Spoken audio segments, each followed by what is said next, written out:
Thrusting space science into the audio dimension. This is Naked Astronomy.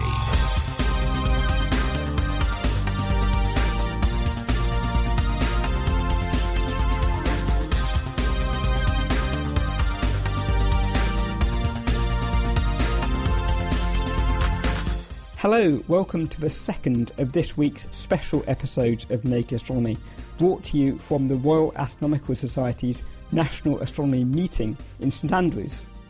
I'm Dominic Ford, and each day this week I'm bringing you the latest news from the conference. Coming up today, the solar storms that could knock out the world's electricity grids, a new test of the accelerated expansion of the universe, and what is the economic impact of astronomy. As always, if you'd like to get in touch, tweet at Naked Scientists or drop us an email to astronomy@thenakedscientists.com. Supported by the STFC, this is Naked Astronomy. For more information, look us up online at nakedscientist.com/astronomy. The surface of the Sun is an incredibly violent place.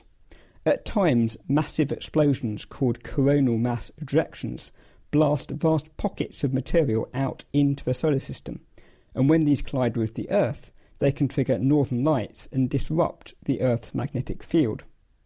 But as they interact with the Earth, they also generate large electric fields, which can knock out power distribution grids. Dr. Gemma Kelly from the British Geological Survey presented new measurements of these electric fields at NAM today, and I asked her how these electric fields are generated. There's all kinds of solar events that get carried towards the Earth, and what we look out for is usually things called coronal mass ejections. So they're large clouds of plasma that get thrown off the Sun, and a couple of days later they hit the Earth's magnetic field, which makes the Earth's magnetic field highly variable. So then that in turn induces currents in the Earth. So you get this electric field in the Earth, which most normal days doesn't really affect us at all. But if you have a really big storm, it can cause quite big currents, which then try and find the easiest way to flow. So if you have a nice power grid grounded to the Earth, those currents will flow through that power grid. And I think this has actually caused electrical blackouts in the past, hasn't it? It has in the past. There's an awful lot of work that goes on now to try and minimise that, but there's always a potential for problems.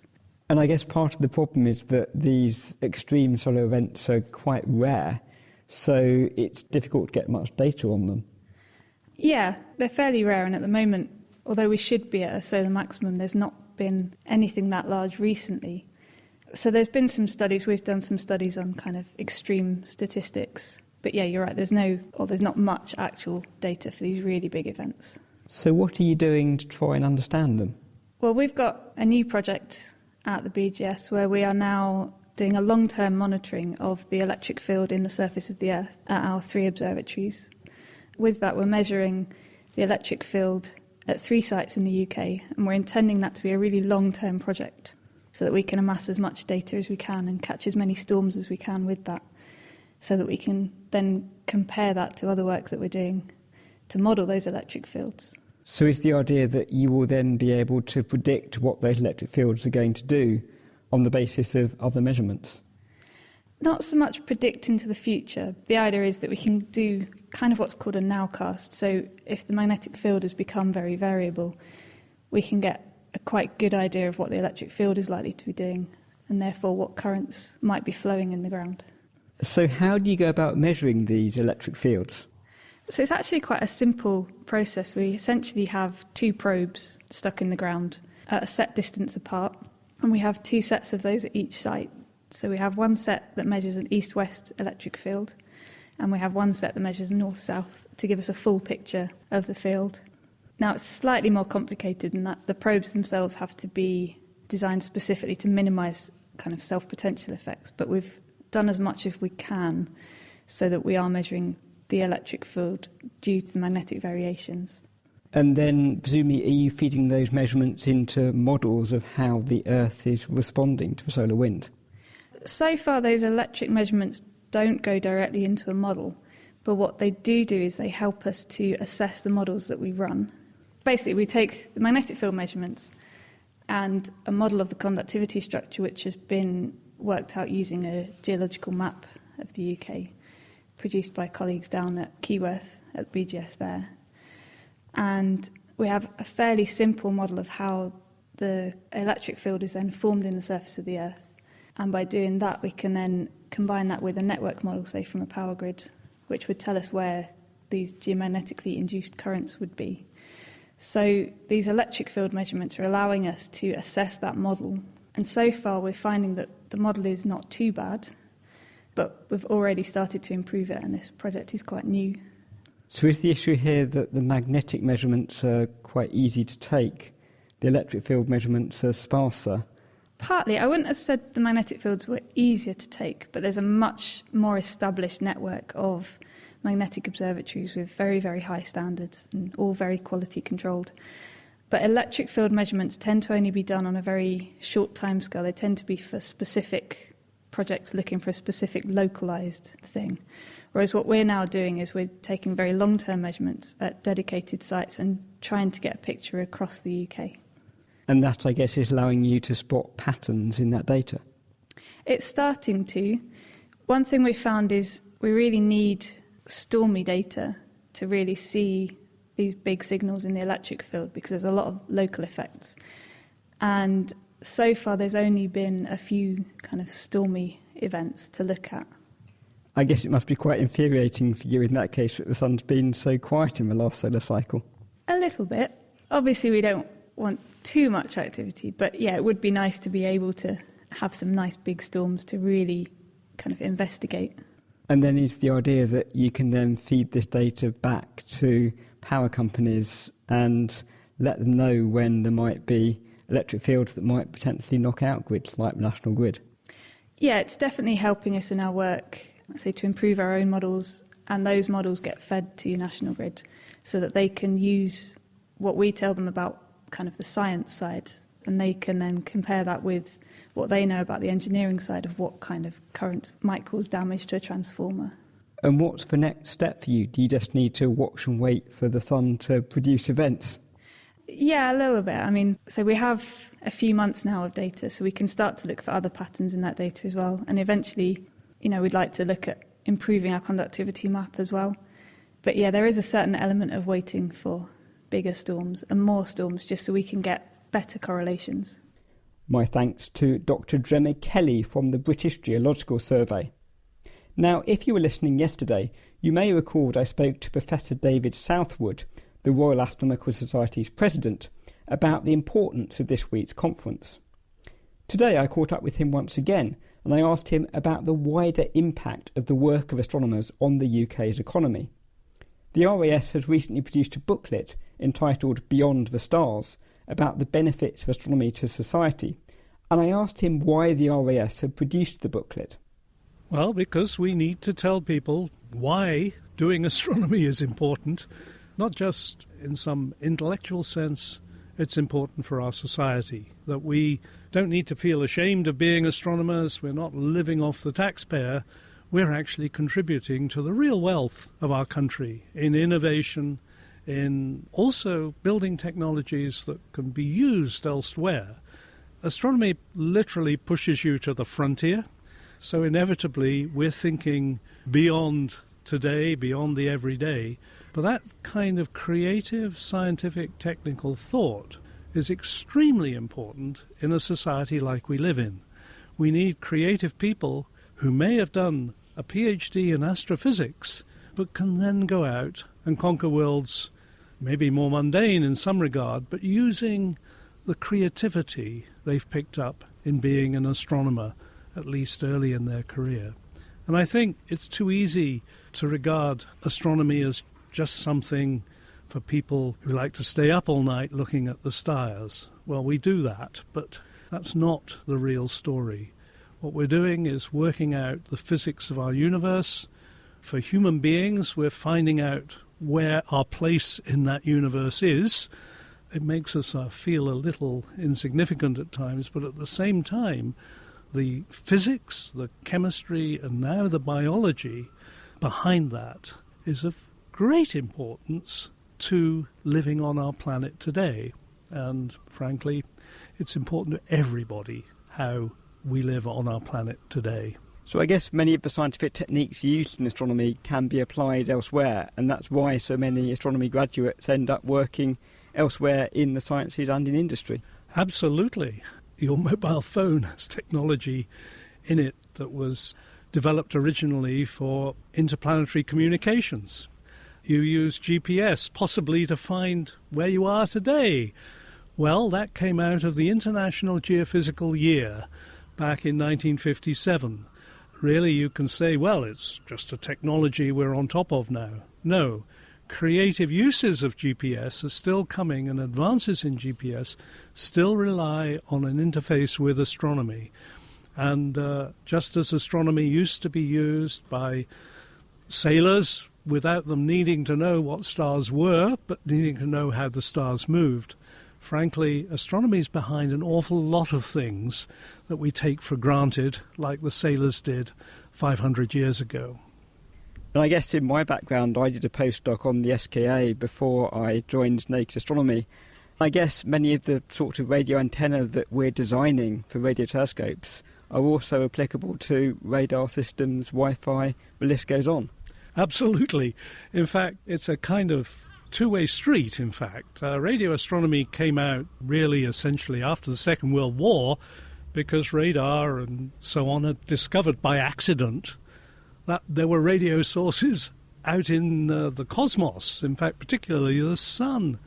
What happened then is astronomers took over, but of course there's then a positive feedback. Really, so many technologies in radio astronomy are used for everyday and very critical things. Looking at earthquakes and understanding how the plates have moved in an earthquake, we use a technique originally developed in Cambridge in the 1950s for radio astronomy. Probably wasn't in the mind of the scientists at Cambridge at the time, but boy, it has paid off with the creativity of people often with degrees in astrophysics who've gone in to looking at more practical uses of the technology. And I think the list is endless. Most graduates who go into astronomy, they don't imagine that what they're doing is going to be useful in wider industrial applications. They're interested in understanding the universe. Do you think there's a conflict in how you're selling what they're doing to government and what they envisage they're doing when they're going into astronomy? I don't think so. Of course, we'd all like to do exactly what we'd like to do.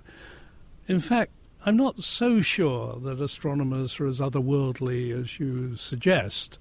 Maybe some are, but I think many are just fascinated by the challenges of astronomy.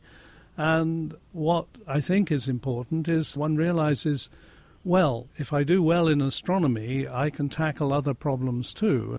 The techniques you're picking up are really so applicable elsewhere. In a way, I think when you're at your most creative, I'm sad to say because I'm 3 times this age, but it's around the age of 20, 22, something like that. That's when you should do your greatest astronomy.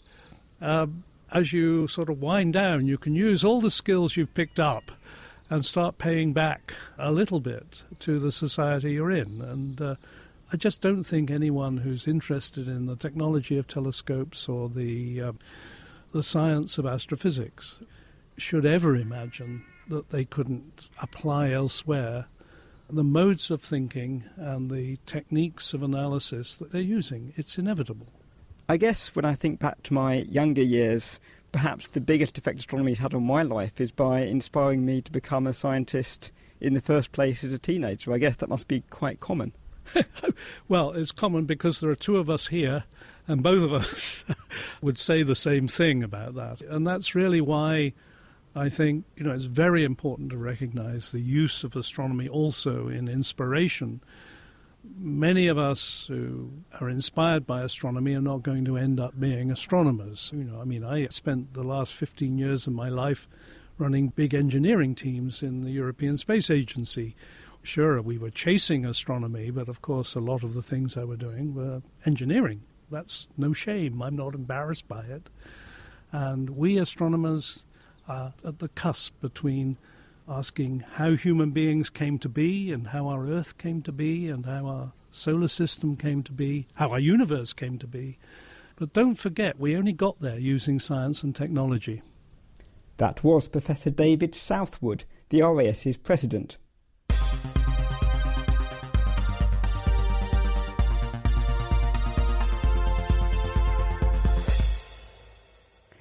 The Dark Energy Survey is the largest ever search for supernovae. By finding large numbers of very distant stellar explosions and very accurately determining their brightnesses, it hopes to pin down whether the rate of expansion of the universe is accelerating over time. Today, Chris DeAndrea from the University of Portsmouth announced at NAM that the survey has found its first 200 candidate supernovae, and I caught up with him to find out more.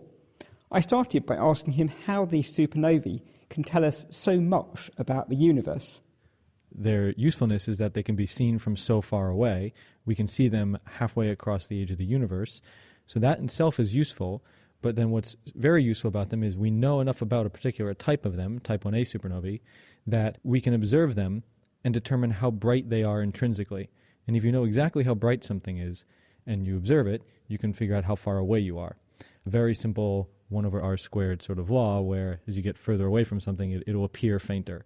So since we know how bright they are, we can measure the distance to them. And so we can measure the distance as a function of time. And we measure the rate that the universe is expanding in by measuring how far it is to something that happened very long ago. So the Dark Energy Survey is going about collecting large numbers of these supernovae. How do you go about detecting them? So supernovae are transient objects, and as a result, what that means is we have to look back in the same area of the sky repeatedly. One of the great things about the Dark Energy Survey is that it has a huge camera. A single image of the sky is the field of view about 15 times that of a full moon. And so that means we can get a large area in a single observation. So we can take several images of different patches of the sky, wait a few days, come back, keep taking images, and we do that for several months. And over that period of time, you'll see the rise and fall of many of these objects. And so because these are rare events, you're wanting to cover as much of the sky as possible to maximise the chance that one crops up in your field of view? Yes, so we're looking for things that are quite far away and we don't know where they're going to happen. There are two ways that supernova searches have historically gone about finding them. One of them is to look at local galaxies that are very bright, sort of maximize your chance of pointing your camera at something and you're going to find something there. The other, which is a much more recent innovation, is what they call a rolling search or a blind search, where you don't really know that a supernova is going to occur there, but you cover such a large area of the sky and just keep revisiting it, and hopefully you'll find many of these things. So when you see a new object appearing in your images, how do you know that that's genuinely a supernova? All supernova surveys in the past have had to then take a telescope, usually a large one, and point it at the object and get a spectrum of it to analyze in detail the light that's coming from the object. This is used in the Nobel Prize winning survey and all the ones that have come since then. Dark Energy Survey is going to find a factor of 10 or more supernovae than previous ones, and future surveys, such as the LSST, is going to find hundreds of thousands of supernovae. This is completely infeasible that you would then be able to take these huge telescopes and point them in live time as these things are fainting at all of these objects. So we've come up with a new method of photometric classification as opposed to using spectroscopy. We use the light curves, the rising and falling of the light in different colors as a function of time, to identify whether or not these fit to pre-known classes. And since there's only one of these classes that we can use for cosmology, this is incredibly important. You can't actually do supernova cosmology without having accurate classification. But I guess you've presumably got to verify those techniques to make sure you are picking out genuine events. Yes, this method has actually been tested recently. The Supernova Legacy Survey, which occurred over the previous 5 years ending in 2008, they found many things which they weren't able to follow up with spectra. And just recently they took a large telescope in Australia called the AAT, the Anglo-Australian Telescope, and looked at the galaxies where many of these supernovae occurred to find the redshifts, the distance to these supernovae, all at once. So these were all things that have now faded, but the galaxy light just stays there. And so this is sort of the method that we're going to use, is we take the photometry from the supernova and we take a spectrum from the galaxy. So they recently tested this, and it works fantastically well. And we've just won a survey-length proposal for 100 nights of time on this telescope over the next 5 years. So the Dark Energy Survey is going to be in collaboration with this Australian group to use this telescope, which matches perfectly the capabilities of the new dark energy camera on the Blanco telescope. So the Dark Energy Survey doesn't formally start until August, but you've already got 200 candidate objects. What's the status of the project? So Dark Energy Survey, it's a collaboration between the Blanco telescope in Chile, which is a 4-meter telescope, and the Dark Energy Survey, where the Dark Energy Survey provides a huge new camera, dark energy camera with a large field of view, in exchange for a large number of nights of guaranteed time. As a result of this, you have to make sure that the camera works when you put it on the telescope. And so while the Dark Energy Survey starts in August or September of this year, the camera was put on the telescope last year, and they did a phase called commissioning where they make sure everything is working. And then we had a phase that we called science verification, where the Dark Energy Survey team got to do observations that would be very similar to what we're expecting to do over the next 5 years. But all the data is public. And so anybody can really go out and look at this data. It's rather difficult to reduce, and we had a head start because we have a pipeline for it. But we're testing out the pipeline and the science capabilities of the new camera that we built. And so that's where all of these candidates that we have come from, is from this 2+ month survey season.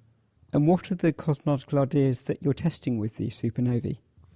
The Dark Energy Survey is a 4-probed survey, with which supernova is one of the probes. And it's all designed around constraining dark energy, understanding how the universe's expansion is accelerating and why. There are many different probes, all of which suffer from different systematics and problems, but if you combine them all together in one instrument, a lot of the systematics that affect a particular probe do not affect another. And so we're able to constrain very well this evolution of this expansion as a function of time. So supernovae are one of these. This is very important. It was the first one that was used. It won the Nobel Prize as sort of the discovery of this effect. So people have been talking about dark energy for a while now, and as you say, the Nobel Prize was won for its discovery. What can this new survey add to our understanding of it?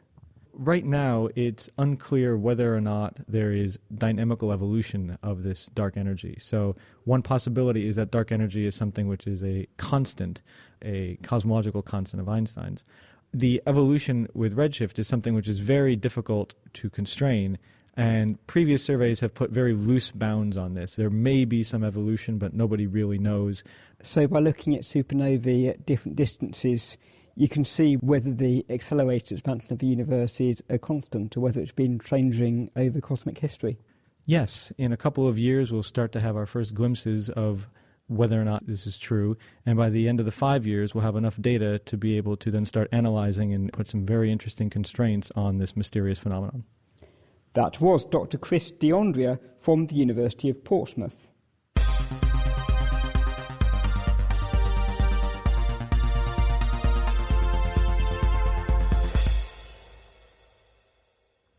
What kinds of stars are able to support habitable planets around them? Until now, it was thought that orbits around small red stars, called red dwarf stars, were potentially quite accommodating places for life to develop. However, Dr. Eleni Vidotto from the University of St Andrews reported at NAM today that planets around such stars might be so strongly irradiated by stellar wind particles produced by the star's surface that the atoms within their atmospheres would gradually be vented to space. I asked Eleni how this came about. So the idea is that if the stellar wind is very intense, it can compress the magnetosphere of the planet, and the magnetic field of the planet acts like a protection for the atmosphere. So if we don't have, like the Earth, if we did not have a magnetic field, the stellar wind would impact straight into our atmosphere, and that could remove the atmosphere of the planet. And without an atmosphere, we believe that life would be more difficult to develop. And how does the stellar wind go about stripping that atmosphere? It's a sputtering process. We believe this is what happened with Mars, for instance. Because Mars doesn't have an intense magnetic field as the Earth, we believe that in the past, the solar wind could strip away the atmosphere of Mars. So this is why, although Mars is also in the habitable zone, it's not habitable. Now, you've been studying in particular dwarf stars, red dwarf stars. Why is this an especial problem for those stars? So these are stars that are very small, and because of the technologies we have nowadays in detecting planets, these stars are the stars that will be easier to detect habitable planets, which are planets that orbit in the region where liquid water could be found. So the idea is that because it's easy to detect planets in the habitable zone of red dwarf stars, they are the prime targets for searching for habitable planets. So when you say it's easier, is that because of the selection biases in the exoplanet surveys that we're doing at the moment? Yes, exactly, because it's essentially the technology we have so far. Maybe in the future we will be able to detect habitable planets in orbit of other stars, larger or solar type, for instance. And why is it easier to detect habitable planets around those stars? So, like the methods we use are transit methods. So you look at the star and you wait until the planet crosses in front of the star and you detect the diminishment in brightness of the star. For a small star, it means that even a small planet would be able to be observed. In addition, the other bias we have in the detection techniques is that it favors the detection of planets that are close in to the star. But on the other hand, the closer the planet is to the star, the more radiation it gets. So water can evaporate if the planet is too hot, is too close to the star. But on the case of M-dwarf stars, on the red dwarf stars, because they are cool, even if the planet is orbiting close in, it would be easier for the planet to retain water, even orbiting close into. So it's a combination of the two factors, the technology we have for detection and the fact that even a nearby planet could still have water if it were orbiting an M-dwarf star. So on the one hand, these look like quite promising places for life to develop with liquid water quite close into these stars. What's the problem for them? The problem is that the question of habitability doesn't only rely on the presence of liquid water. There are other factors that can hamper life to develop. So if you don't have an atmosphere, for instance, and the planet can have its atmosphere stripped away if the stellar wind can erode the planet. So there are other factors also contributing. So that's a very multidisciplinary topic. So is the problem that these planets are very close into their stars, so they're feeling a very strong stellar wind, or is there another factor which is making these dwarf stars very good at stripping the atmospheres of their planets? The point here is that it's very difficult to measure stellar winds. So we can measure stellar winds for the solar wind because we are right now immersed in the solar wind, but it's very difficult to measure winds on other cool stars. We don't know a lot about the winds on red dwarf stars, but we know that these stars can have very intense magnetic fields, especially when they are young. And in our work, we are not looking at the stellar window itself, but we were looking at another type of external pressure that can compress the magnetosphere of the planet. So the bubble that protects the planet can become more compressed because of other external factors. And the factor we investigated was the magnetic field of the star, so it's the magnetic activity of the star. And how do you go about investigating this? Is this theoretical models? Yes, so the models that we developed were theoretical. So we have observations of magnetic fields on M-dwarf stars, on the red dwarf stars, and we use these observations to infer what would be the magnetic field at the region that surrounds the planet. And with that, we can infer what is the size of the magnetic field of an Earth twin. So if we are placing an Earth analog in orbit of these M-dwarf stars, what would be the size of their magnetospheres? And what we found is that they are more compressed, so they have smaller magnetospheres than the Earth. But then the question is whether this life could survive in a planet with a smaller magnetosphere. We don't know. We just have one data point in the habitability plot. So we are here, we know what worked for us, but we don't know what could work for other planets. My thanks to Dr. Eleni Vidotto from the University of St Andrews. That's all for today's Naked Astronomy, but don't forget you can find more episodes of the podcast at thenakedscientist.com/astronomy. Tomorrow I'll be hearing about what the last inhabitants of the Earth might look like when the sun swells up to become a red giant. And I'll talk to some of the amateur astronomers who are here at the National Astronomy meeting. If you'd like to get in touch in the meantime, you can send a tweet at Naked Scientists or send an email to astronomy@thenakedscientist.com. Naked Astronomy is produced by me, Dominic Ford, and comes to you from Cambridge University with support from the Royal Astronomical Society and the Science and Technology Facilities Council.